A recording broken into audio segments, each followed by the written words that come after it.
Well, we are live and direct. Happy Sunday. Real Talk with Marsha-Ann is on. And I just simply can't wait for us to have another great Sunday. Welcome to Real Talk with Marsha-Ann.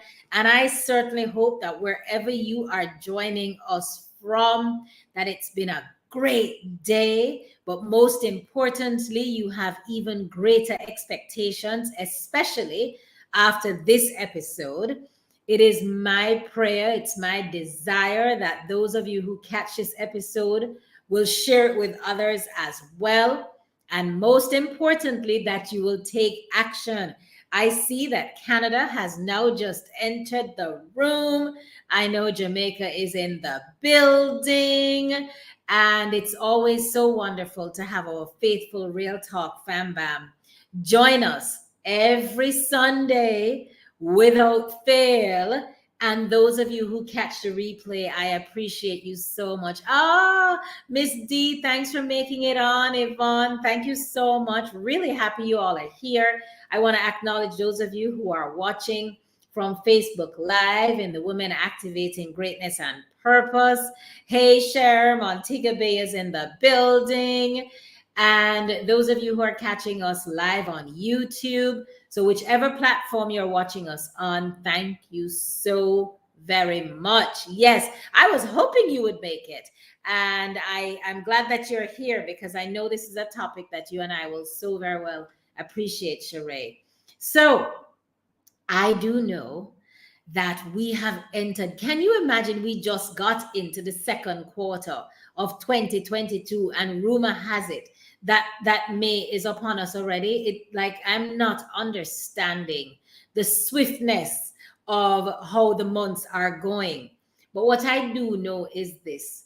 We have a personal obligation to commit to our personal development. And I am going to hammer it home for myself, and I'm hammering it home for you too.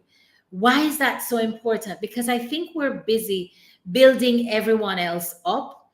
We're busy being busy and forgetting how to see how best we can balance or create other opportunities with our time so that we can really say, what is it that I could be doing differently? What is it that I can actually take on?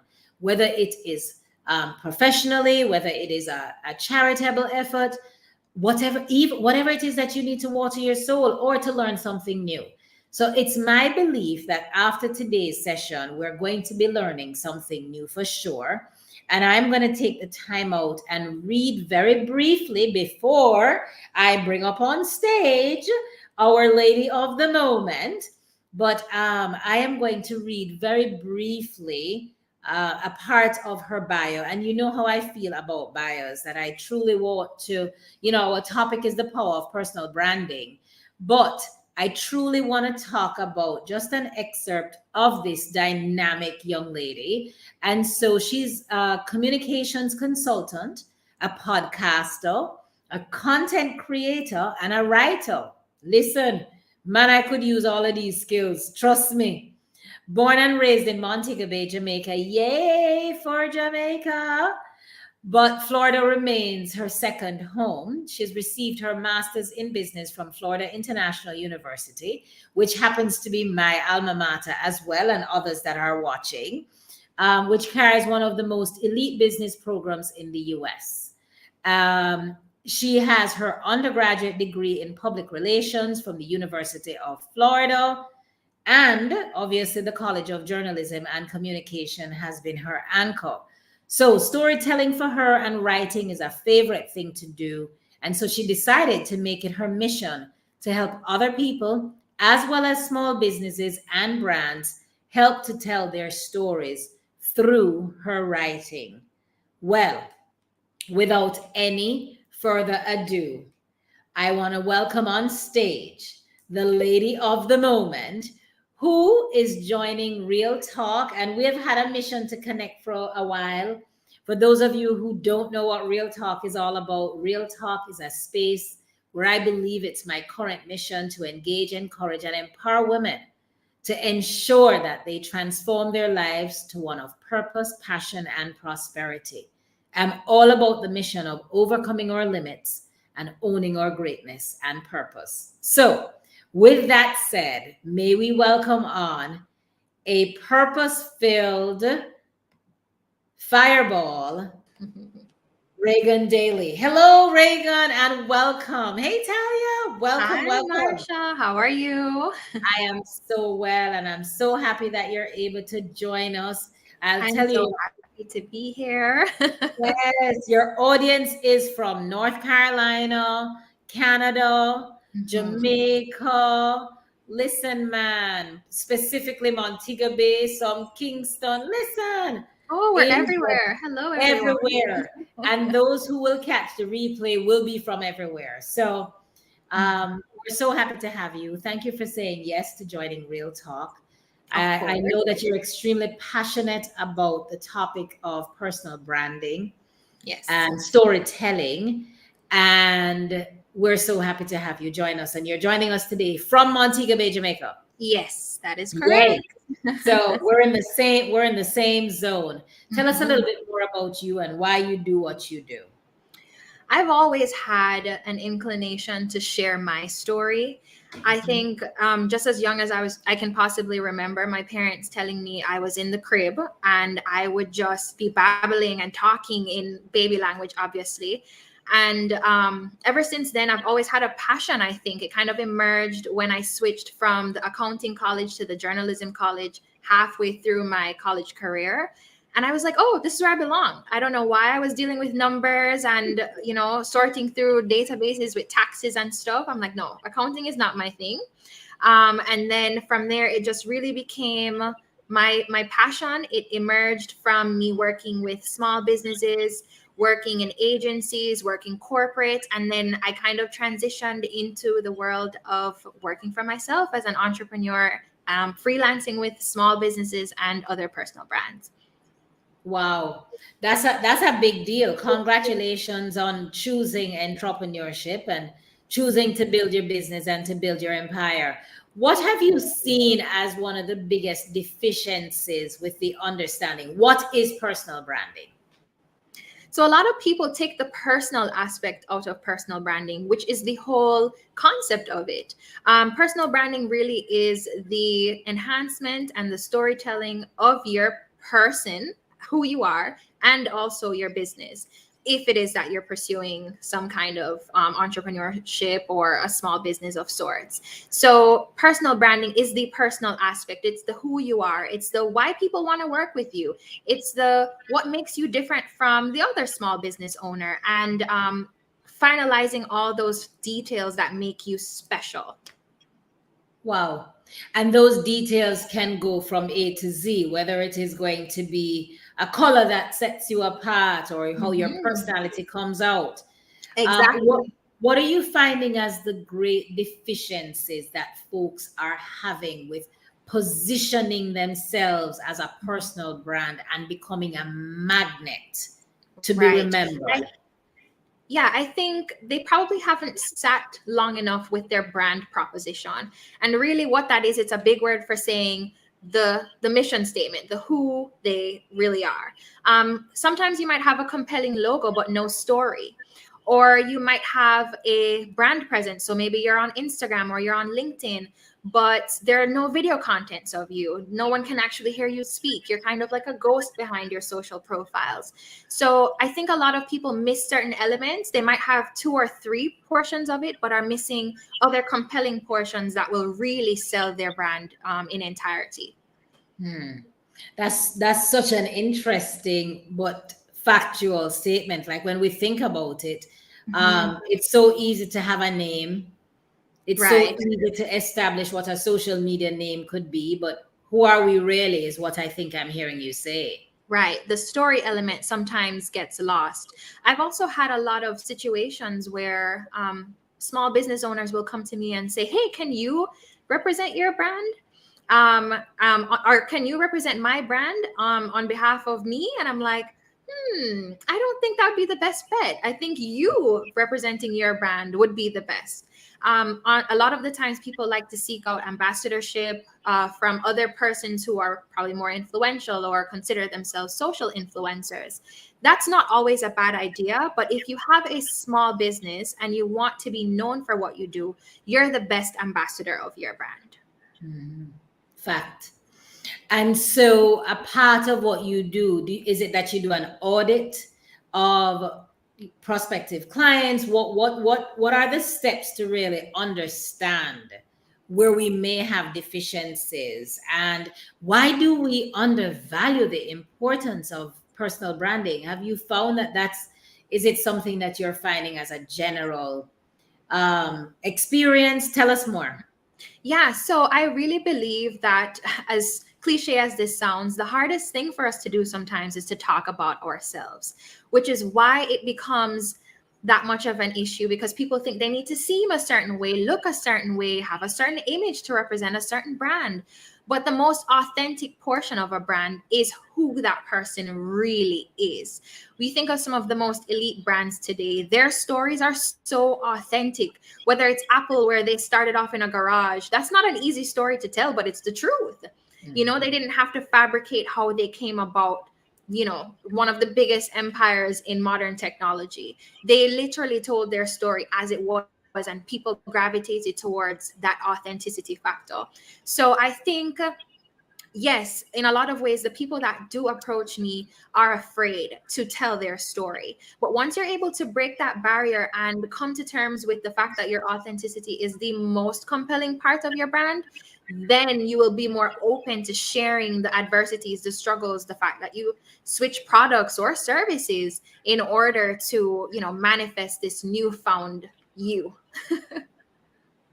I'm so happy you've said that, because sometimes it really isn't even about someone being an entrepreneur, but someone who wants to be able to share a story, to Right. share their journey. It could be just that's what they are compelled to do in this season of their life, or they want to do something for nonprofit. But the overcomplication of thinking, oh my goodness, I have to look a certain way, I have to sound a certain way, versus appreciating that Mhm. everything needs to be authentic.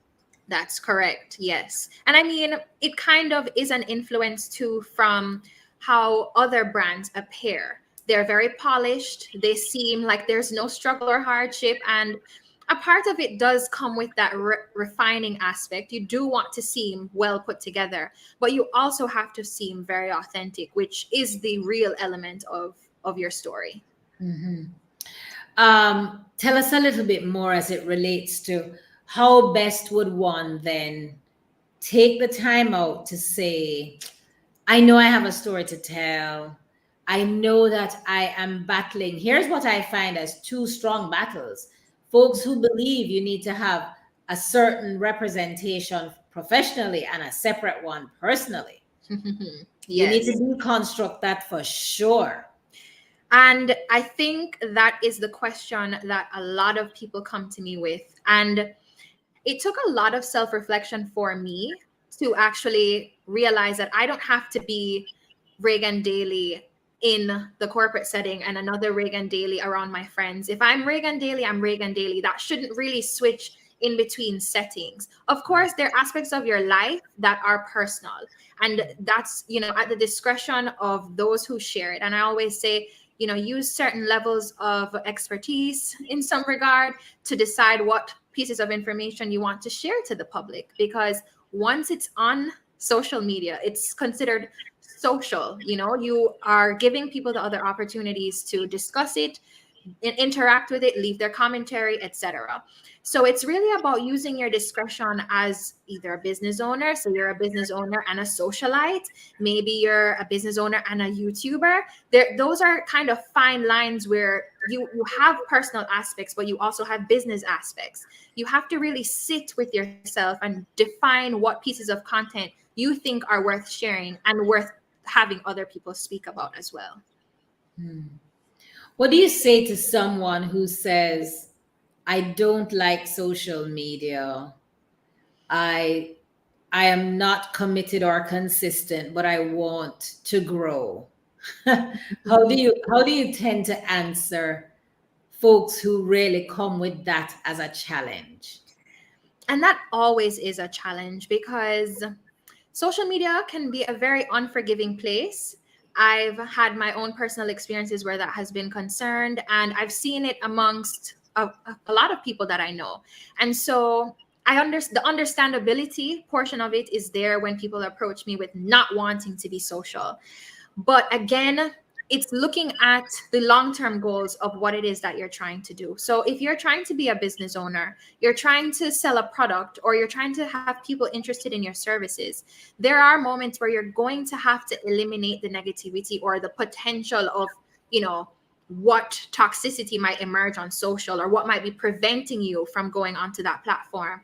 And think of your end goal. If your end goal is to want to promote and for people to know about what you do or what services and products you offer, then that barrier is something that you kind of have to, whether through coaching or through just strategizing, how you will overcome the negative connotation related to social, because it can have negative connotations.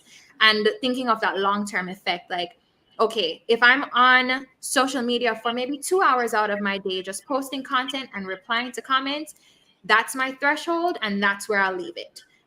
You don't necessarily have to be on social platforms all day. I'm a media person, and I limit my social media to 2 hours a day. So I found that, that has helped me to kind of channel back into the real world. And, if I need to be social, then I'll be social. Right. I believe it's so important to know what our personal thresholds are. That's right. I have a very, very, very, very small threshold. I mean, small, and it could be to be my disadvantage. In other words, when I do post, I don't linger in the space, Right. because I feel like I have to get going. I've got Things to be to, yeah, I have other things that I am actually working on and doing. And Right. so I share, and then I leave. So my response time is usually very delayed, because then I don't go back on until in the evenings. And I know that that's not Right. sociable. That's not considered sociable, but I just am not in a Right. position to answer in real time, right? But I believe, to your point, we have to find ways and means to do what works for us as individuals. And are we speaking different languages depending upon the platform? Instagram, Facebook, LinkedIn, help us to dissect that and understand us a little bit better. Sure. So I would say, let's say for Instagram is a very millennial type platform. So, it's far more emoji friendly. It's very share as you go, reposting, very casual in a sense, in terms of the language that's used on that platform. You do have some more serious toned platforms, like, for example, if you're following Forbes or CNN, you kind of get more like news oriented content. It's more real time, it's more facts. So it really just depends on the kinds of platforms that you're following or tuning into. But Instagram was really created to document lifestyle photos. That's how it really came about. It was just recently, and probably less than about 10 years or so, that the bigger brands decided, hey, Instagram is where it's at, and we're going to be promoting on this platform. Facebook was really where a lot of bigger brands were, like Nike and, Apple. That's kind of where they existed, and they kind of did their Facebook ads and things like that. So Facebook is also social, but I've kind of removed myself from the Facebook platform since it became the metaverse. I'm not too sure what is happening on that platform right now. And believe it or not, clients I work with don't talk too much about Facebook either. So it's one of those things where people are leaning away from it and just focusing on ad content. So, publishing ads on Google, for example, or Instagram ads, because those are very effective. And then my favorite platform, which I work with all the time, is LinkedIn. I love LinkedIn. It's probably the space where I speak most about my professional career and share professional endeavors that I have, join in on other groups that have similar or liking interests that I do. I've been able to connect with colleagues from 5+ years removed from college. Now I can see what they're up to, what they're doing. A lot of them are going on to do really big things. And of course, it's one of the places where I seek out clients too, believe it or not. It's one of those spaces where you can pitch and people see the kinds of work you do. You can create a portfolio. It's amazing. That's really great for you to be able. And then Twitter, talk about Twitter. Oh yeah, I really love Twitter. I won't say well, here's a funny story. I had a Twitter with a lot of followers back in maybe 2008. And then when I realized I wanted to enter the world of personal branding and being like a communications consultant, I had to delete my original Twitter because I was ashamed of the kinds of, ridiculous stuff I would write or post, song lyrics. It's embarrassing to think of it, but like, I don't know, 15, 16-year-old Raegan, I'm a whole different girl now. So Of course. thinking about it, that was over 10 years ago. And, you evolve on social media so much that the kinds of content that you probably used to talk about or engage with is not what concerns you or interests you anymore. So now I have like maybe 200 followers on Twitter instead of like the thousands I had before. And I'm okay with it because I've now niched down into the kinds of content I engage with. And I'm far more insightful on the posts that I make because I am also in an industry where I'm a thought leader and I have to be very cautious of the kinds of information that I share as well. Absolutely. Now, you have pinpointed a key word, which I don't believe a lot of us take the time out to associate ourselves with what we do. And that is when we're a thought leader in our field, we're an authority and we need to be able to speak like an authority. Right. And I believe that some of us hold back for the same reason when you said when we started, where folks are not comfortable promoting themselves. And I want us to dispel that today because I know everyone that's on here right now that have short-term and long-term goals, and being a thought leader in an area that is your zone could be what you speak about in your social media platform. Right. And take that and begin to develop that. So you do blogs. Tell us more about how the thought leader aspect can materialize as a part of personal branding. What's your best experience and advice?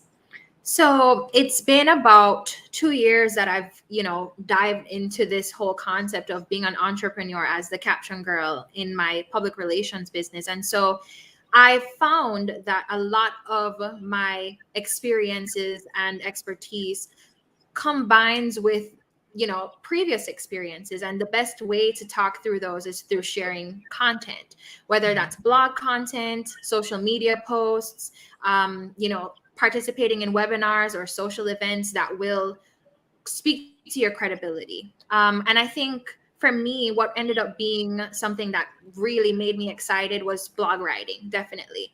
I've written pieces of content that speak to the world of freelancing and how that helps / hurts, because being your own boss means you're on almost 24/7. You quit your 9 to 5 to work 24 hours. And that's not really in the sense to be daunting, but just to be true. You have to be prepared for this level of commitment. And it's not something that everyone, it's not for everyone. It's not something that everyone jumps into and likes even.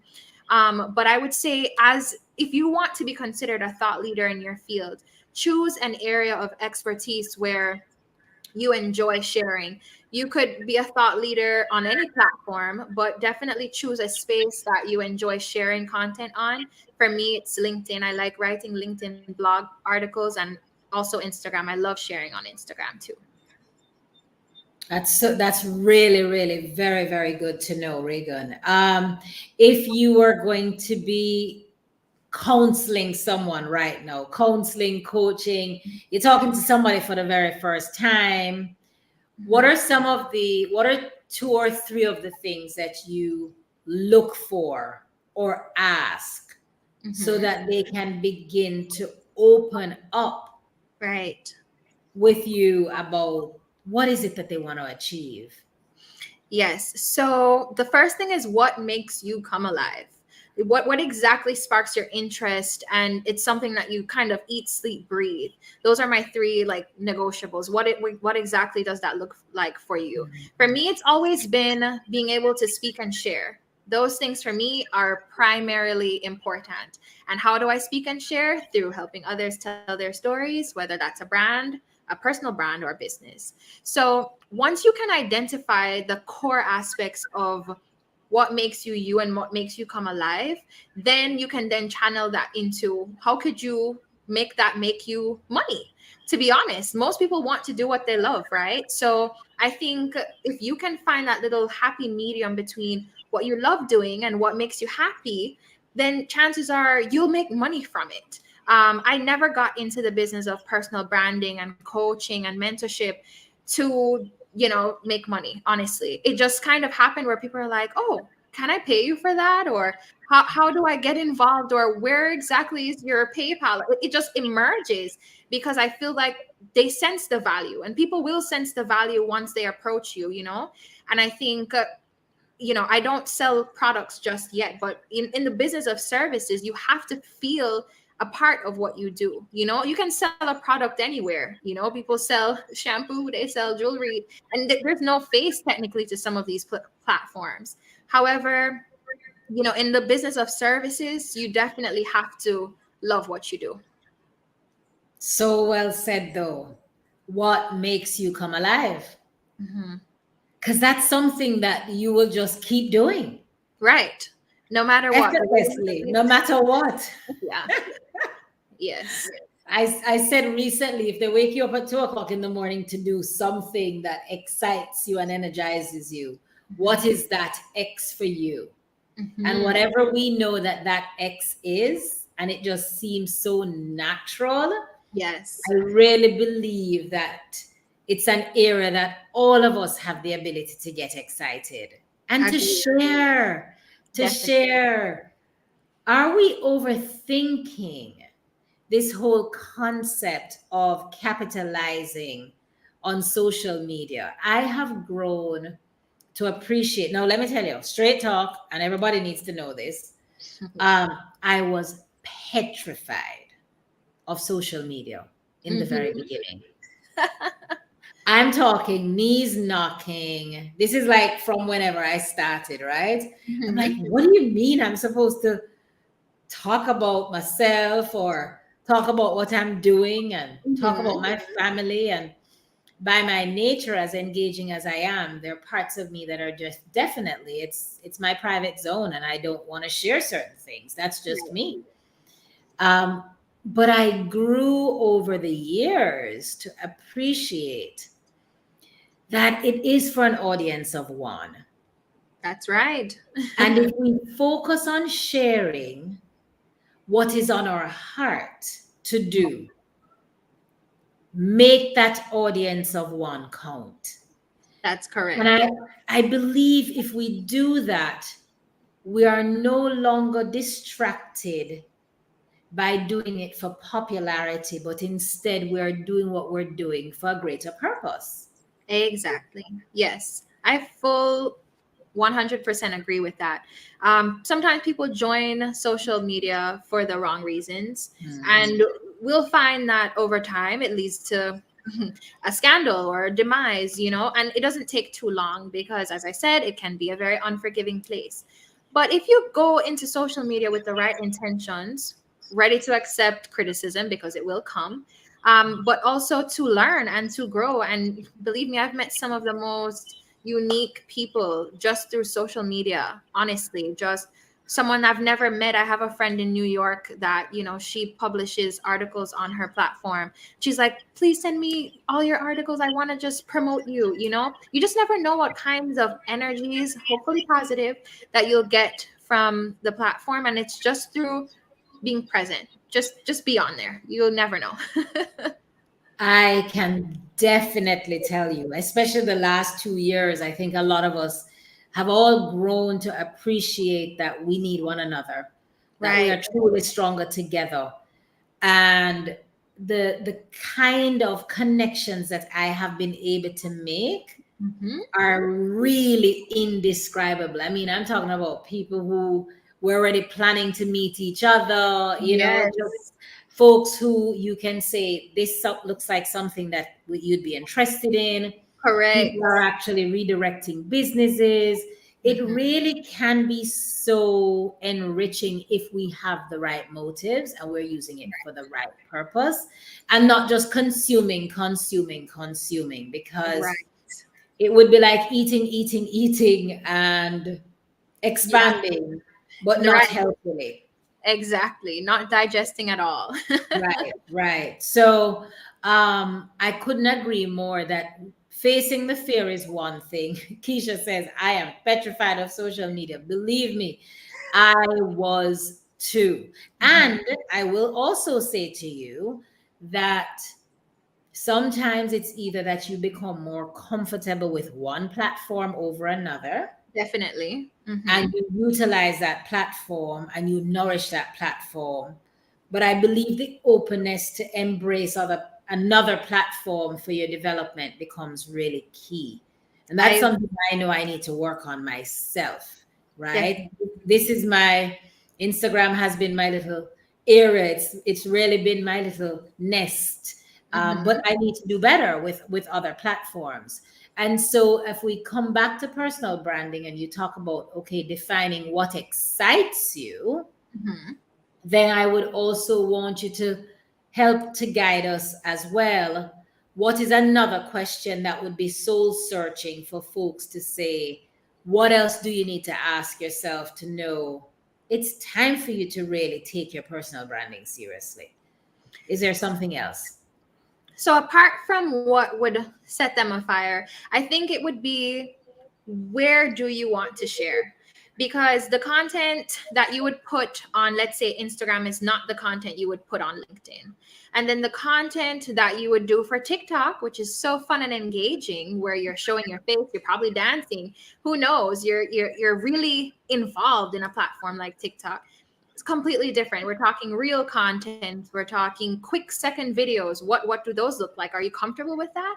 And then you have portions of TikTok where you can speak for, I think they go up to 60 seconds now, or 3 minutes. 3 minutes is the top amount that you can speak on TikTok. So in those regards, what do you want to share and where?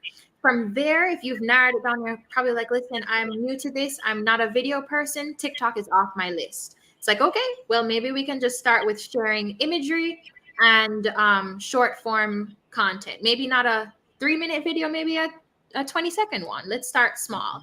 And then from there, as you warm up to the idea, I would usually tell clients to start with two platforms. Most of them end up choosing LinkedIn and Instagram. And that's simply because you can get two different kinds of people, or target audiences, from both of those platforms. And I usually advise as such. You get a more professionally friendly set of people from LinkedIn, and then you get people who are also professionally friendly, but far more invested in some regard on Instagram. They're far more engaging. They'll maybe hop into your DMs, depending, they'll comment something really quick. So depending on what kinds of engagement you want, then you choose what platforms work best for you. I love that. I absolutely love that, and can tell that there really is a difference with the engagement, Yes. without changing the authenticity of who you are. Right. And that Exactly. it always comes back to keeping that as a part of our core. Mm-hmm. Um, and then, if you were to speak to someone who is a young upcoming professional, for example, Mm-hmm. who may be entering the workspace, Mm-hmm. entering the corporate environment, or wants a mix of both entrepreneurship as well as corporate world, Mm-hmm. what would you emphasize to them about the power of personal branding? I think I would say, remember that you're always on. And I know that's a very hard thing to accept, But no matter what setting you're in, what party you might go to, what, webinar you might sit in, what platform you might mediate, someone is listening and someone is observing. And it can be scary. I'm not even going to deny that fact. I sit in it, I live through it. So most of the times the people either identify, oh, I saw your TikTok video, or oh, I saw your YouTube video, or I saw that you have a business. It's like people are engaging with you in different ways, and you would just hope or strive to make that one story seem the same across all platforms. So if you are planning, say, one of the best ways to describe it, you're a recent college grad, you have a small business, and you're a YouTuber. You want to make sure that all of those platforms that you plan to share on or engage with speaks to an authentic you. So it's like, no, I saw her on Instagram and that's not who she is. She's this kind of person on YouTube. No, no, no, no, no. You want somebody to say, this is her and this is her all across her platforms, or this is him and this is him all across his platforms. Funny, smart, witty. You want to keep those elements going if that's who you are. Don't hide that don't be this completely different person. It's too much of a drastic change for people to believe in your authenticity. So if you're funny and you have jokes, put that into your business. People will like it, So don't try to be different because the platform seems a little bit different. Now, I'm not saying you're going to go on LinkedIn and be in a spaghetti strap and shorts. There's certain etiquette that goes along with platforms, but you can still share your authentic story or what happened to you at work today or something like that. It doesn't change who you are. I love that. You've echoed it best. We're always on. Mm-hmm. We're always on. Yeah. And there's no escaping that. That's it's right. like trying to hide from yourself. There is just no escape. You just can't. That's true. Yeah.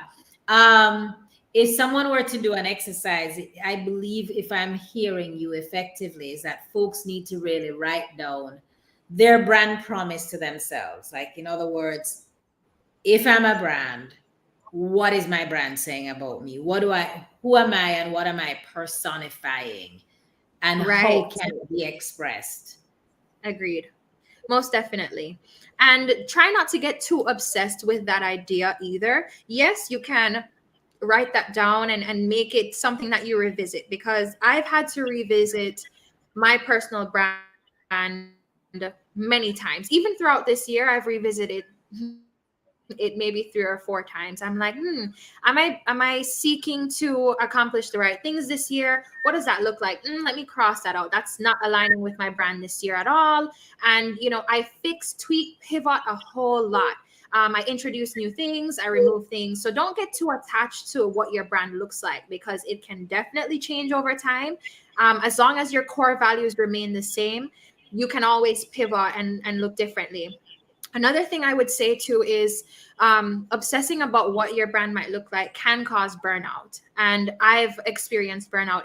It's not a good thing. You want to make sure that you're evaluating within just as much as you're evaluating out.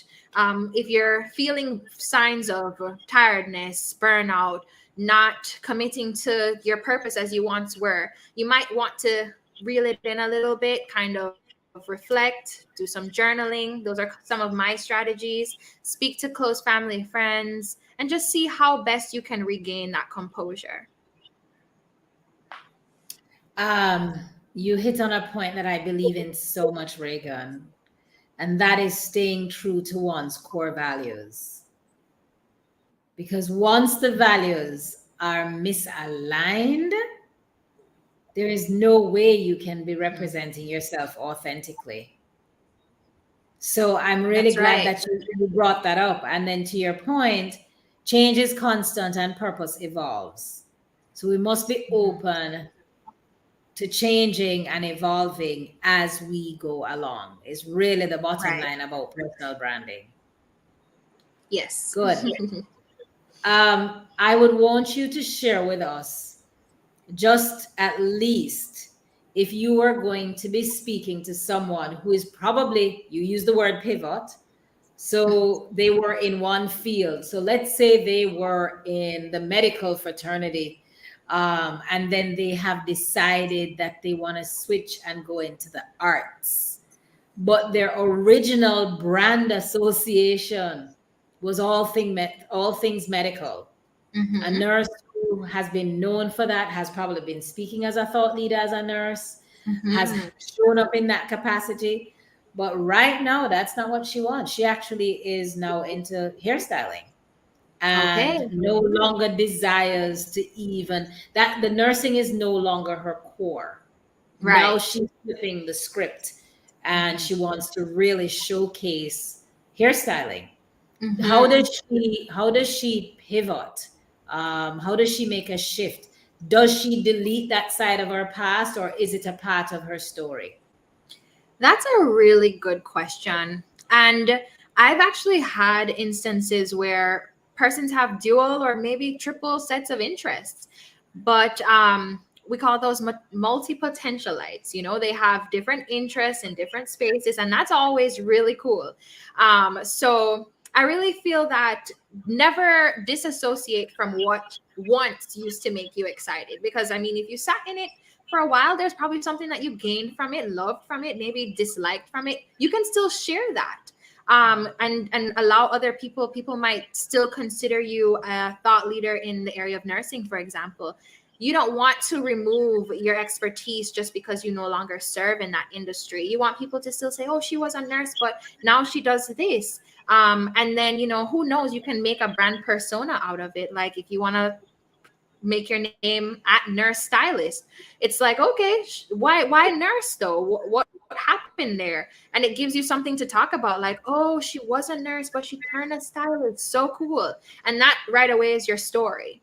So I would never encourage someone to disassociate from, you know, what used to be a passion at some point or something that they ended up doing. You might even be you know, more corporate with your role, and then your entrepreneurship side comes out. So you can speak to both sides of the fence as well. That is such a solid point because it all comes back to telling a story. Right. It's the story aspect. People miss the story, and I'm like, the story is the point. Yes, yeah. The story really is the point. Talia says that she was once told to Mhm. clean the accounts. Mhm. You know, if you're actually going to be making such a radical change, but Mhm. that's no longer needed because the story does add up. It actually adds so much Exactly. texture and engagement. Agreed, agreed. I've seen, and this is just on another note, but I've seen where people keep pictures up of people they were in a relationship with, and now they're married to someone else. And the question is why? But that was once the person of their life, you know. And you can scroll far down enough. Maybe back in 2008, there's a picture of them holding hands. Now in 2022, she's married or he's married. So it doesn't disassociate from the story. It's still a part of their story. So their willingness to keep that up simply means that it served a purpose enough for it Right. still to be worthy of being shared.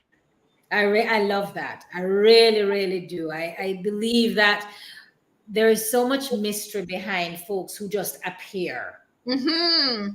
and they're thriving just today. But Yeah, like, who were you? What very happened? Like at true. some point, you may have been in the valley, you may have been in the trenches. You were not always on the Mhm. mountaintop.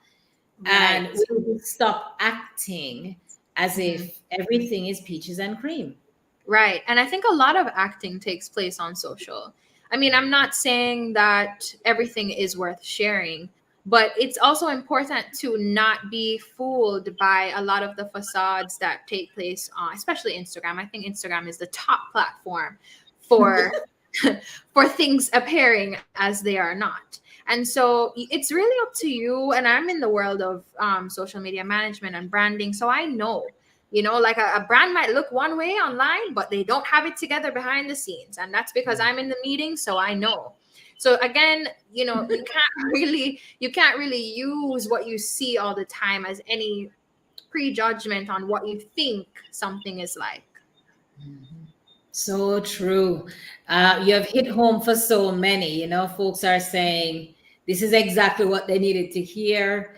Mhm. Here is one that's saying that she was able to keep her audience because she maintained her past, that her story added up. And yes, the facades galore on Instagram. And it is for us to be able to discern. And we don't have to follow everybody, Oh, definitely not. you know, quality over quantity. Mm-hmm. And don't for a moment get into a space where we're consumed by the numbers for ourselves.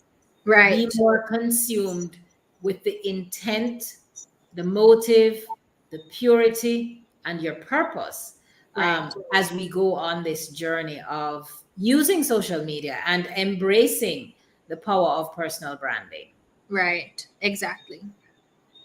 That's I really value a lot of what you have shared. And if you were to give guidance then as a way forward, as we decide to use the platforms and decide to discern how we are the thought leader in our area. If somebody is very good at writing, Mm-hmm. then you would direct them more to LinkedIn because of the space capacities on Instagram. Right. So longer form content, I would say WordPress or LinkedIn. Those are good spaces. Another thing I was told a long time ago by someone I worked really close with was there's nothing better than owning your own website. At the end of the day, Instagram, LinkedIn, Facebook, all of these platforms can decide that they no longer want to serve the public. They are public platforms that are owned by people. If they decide they no longer want to have these platforms, they can be shut down tomorrow. Yes, that would be bad business for a lot of brands and influencers today. However, nothing that you put on that platform is owned, it's shared. It's shared content, part ownership by yourself, part ownership by the platform. They can decide. That's why people's accounts can get locked down. It's ownership at the end of the day. When you type in that www dot at your domain, you own that. So at the end of the day, my thecaptiongirl.com, it's owned by me. I pay for the domain. It's not something that Google or the internet can take from me. So at the end of the day, be very cautious about the types of content that you place on various platforms. Think about the ownership behind it as well. So yes, I do publish to LinkedIn, but all my blogs are also on my website because that's owned content. Wow. Now that's a let's just make that soak moment. I believe oftentimes we forget that because we're giving our power away Right. to entities that own it, For sure. who can choose tomorrow to shut it down. Mm-hmm. Right. Definitely. So yeah, just things to think about as you decide where you place some of your most valuable pieces of content. Another very slept on platform is YouTube. I think of all the platforms, that's probably where you really should be thinking of going. People love to see who it is, like who's behind that brand, who owns it, what's he or she up to, what are they doing, what kinds of interests do they have. And a lot of the times you can't really show that behind a post. You can show it through a vlog or a day in the life with me or something like that. People really dive into those kinds of content too. And yes, YouTube is owned, but at least you have a channel in a sense, and you can keep track of your growth through that platform too. Wow. We have learned so much from you today, Reagan. Yeah, no, we've learned a lot. I mean, here we go. Some of the comments really thinking about ownership of the Mhm. content is key. Definitely so much easier to direct people to a website. Like it's like a digital business card. Thank you Right. so much for sharing that. That's so true. And so think about the content. And here is one that's really key. I think we don't think about it that way, that the platform is not ours. You're absolutely spot on about that. Yes. And I can tell you, I don't like to linger in regret for long. Hmm. But one thing I know for sure is fear crippled me into overthinking about doing Real Talk on YouTube. Mm-hmm. And I lived, resided, took up residence, and did IG lives for so long, like close to 50 episodes on IG live that I can't even repurpose. Right. Yes. Look at that. Mm-hmm. Right? Those are the things. I actually had a similar situation. A friend of mine started a marketing podcast maybe 2 years ago, before I even started the Caption Girl, actually. And yeah, it was all through IG Live. We thought that was the thing. Where are those pieces of content now? We do not know. And we talked about very valuable stuff. So yeah, those are the things to consider. Yeah, it's really, really important. And I know I have another dynamo on here that I would want to say, that the quality of what comes on with an IG live and the brilliance of what we put out, but to not be able to have that live longer is Right. something that I tell you every time I think of some of the most amazing episodes that we did, I'm like, oh, Oh I was no. disobedient for so long, but that's all right. That's all right. You Yes. actually just touched on a podcast, and I know you're a podcaster yourself. Yes. And we talk about the power of personal branding, and podcasting has just been like a volcano erupting Mhm. everywhere. Folks are doing that a lot. Tell me your view on podcasting, the power Mhm. of integrating personal branding, the power of Mhm. using podcasting as a communication tool to represent your personal brand. And I love that we're talking about this because of all the things I get into, podcasting is one of my favorites. And it's actually my most recent endeavor because I started my podcast last year, November. So it's about 5, 6 months old now. Am I doing the math right? I'm not a math girl, clearly. So yeah, I think that is probably the best decision I've made as a communications person, being able to share my experiences in the field of marketing, in the field of PR, just my thoughts on, like how we are treated in this industry. What are some of the things that were pain points? What are we going through? The world of entrepreneurship as a woman. Just what does that look like? And I think, yeah, the name of my podcast is called In All Her Grace. And it's interesting. I walked with Christ in a journey this past summer. And like the name just came to me through him, which I just owe everything related to that podcast to God, because I'm like, wow, had it not been for me walking in Christ and finding that out, I would not have come up with this podcast name. So you see, everything kind of aligns, and you Yeah. kind of have to trust your journey, because I always knew I wanted to share, but maybe the podcast I had in mind wasn't the one that God wanted for me. And now I'm just so pleased that I am able to launch it. I'm one season in. Season two is starting about a week or two from now, just depending on a few logistics. But yeah, I'm very excited to be able to share on that platform. Right now I'm the only speaker, so I just talk about things like as it comes to me, like, oh, this happened in my life, and go with it.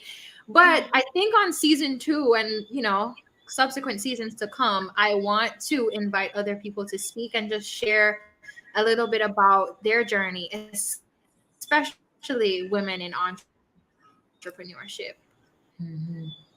Beautiful. Oh my gosh, that's so beautiful. Um, I truly believe that the fact that you honored what God deposited in your soul to do, it is going to be nourishing others to take action, nourishing others to understand that their journey is not limited to them. Right. We already have the comment from Ashley that says she's definitely watching this episode again and making notes, because you Yay. have come and you have come with grace and you have come with purpose. And so we're going to be wrapping up the episode shortly of Real Talk with Marsha-Ann. For those of you who have just joined, you definitely want to catch the replay. I agree with you 110% for those of you who have said that. We're talking about the power of personal branding. And I do like to ask, assume someone is only catching 60 seconds of this particular episode and they need to hear about the power of personal branding and why it's so important, what would you be saying to that person? I'd be saying it's like your digital footprint. It's what people see when they're not seeing you. A lot of personal branding is very digital. It's part story that you tell about yourself, and it's part the story that you tell online. So I feel as though personal branding is something that you should be considering. It's something that's really important today. And consider it something like a digital footprint. A lot of the times when people talk to you, it's like, oh, I wonder if I could type them in on Google. Da, da, da, da, da. That's where they go. They're not really asking for a business card these days. So those are some of the things to consider. Beautiful. Well said. If it is that you could tell us whether it is one scripture or one quote that is your anchor, what would that scripture or quote be? I think it's a quote from Aristotle, which goes, happiness depends upon ourselves. And I found that out probably halfway through college. And trust me, it was quite a journey of self-love for me, and learning that a lot of the times we seek others, or we seek things, or we seek events, social spaces to get happiness. But a lot of our happiness stems from within. If we can make ourselves happy, every other happy feeling is just a bonus. And I think, if you walk in that way, and you pray through a lot of your experiences, your happiness will form itself through you. Beautiful. Well said. Yeah, I do believe happiness is really an inside job and everything else is just added on to us. Yes, My, definitely. my last question. So, a big part of my mission and this season is really about ensuring that I speak to women about the importance of overcoming our limits and owning our greatness and purpose. I would then ask you, what are some of the limits that you had to overcome to own this season of greatness and purpose that you're walking in? That is a beautiful question, and it's very profound. I think for me, it's been the self-actualization, the actually realizing that I am capable. A lot of the times we kind of seek validation from whether family or friends, like, oh, you're good enough, you got this, I see it in you. And sometimes you get told that enough, but you really don't believe it. A lot of people get told that they're good at something, or they're great at this, or you'd be good for TV, you'd be good for track or running. Like, you get told so many things in your life, but what do you tell yourself? So life is 90% what people say about you. No, 90% what you say to yourself, and 10% what people say about you. So that 90% is crucial. And I learned that 90% between the past 2 years. COVID switched my life entirely and made me realize that I need to start telling myself more of the positive things that I've been told. And also, deep diving into more things that I don't yet know, for me, are just crucial. Well said.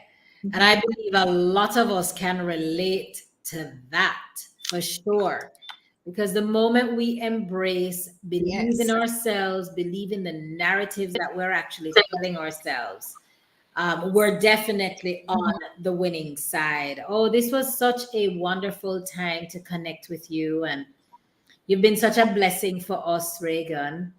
Tell us how we can actually learn more about you, support you. Who is your ideal client? How can they find you? Sure. So I'm on virtually every platform. Social media, I guess you could say LinkedIn for sure. Typing in Raegan Daley, you'll find me there.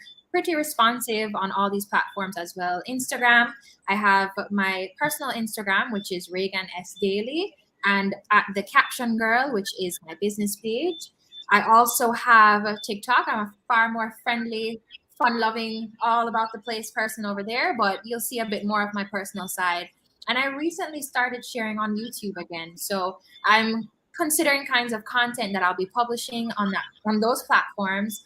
But yes, my name is my brand, and so a lot of my social platforms and engagement will be found through searching my name. You can also visit thecaptiongirl.com. That's where you can see a little bit more about my services, my story, how I got started, some of the packages I offer. A lot of what I do involves one-on-one consultations with small business owners and people wanting to develop their personal brand. So if it is that you're interested in those things, I have ways that you can set up consultations, whether 30 minutes to an hour, and we can get that conversation started. I would say my ideal client is anyone that is ready to figure out who they are. So whether that's a small business owner that's stuck in a little frenzy and wants to find out more about where they could potentially go, or an individual that just doesn't have a clue yet but knows that they have something on the inside of them. So yes. Wow. Well said. That this has been so refreshing. You have been a bright light, a phenomenal guest. They've all said they've enjoyed the session.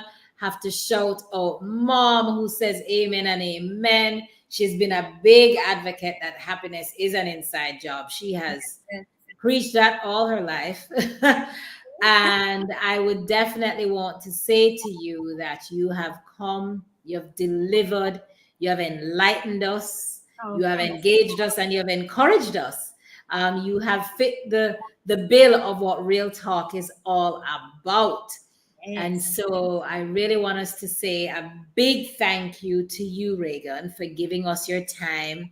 I want to thank my most incredible, devoted, engaging, supportive audience who again attended for today's session and for those who will catch the live. And I really do believe that the only way for us to grow, the only way for us to really encourage one another is that there's no growth when we're selfish, but instead, take the content, pass it on, share the YouTube video with others. And if you have not yet subscribed, do subscribe so that you can get the notifications. So, from another episode of Real Talk with Marsha-Ann, we're all saying to you, thank you, thank you, thank you for giving up your Sunday, for making this possible, and for engaging us and enlightening us. I really think that a lot of us know we have more work to do. And now that we know how we can reach out to you, we know the next steps that we need to take, because a big part of growth and development also is investment in self. So thank you very much. Click the thumbs up on the video. Yes, thanks, Marsha, for saying that. Click the thumbs up on the video and do share it with others as well. Raegan, thank you so much for joining. To everyone else too, have a beautiful and a blessed week. Don't leave me, Raegan. We're going to do a back studio talk. But yes, have a beautiful and a blessed week. Make the week count. Make it one of purpose. And just ask God to order your steps. And may you dream dreams tonight to reignite thoughts and ideas, dreams and visions that you know you want to work on. And now is the time to make it happen. Bye, everyone. Take care and be blessed. Take care.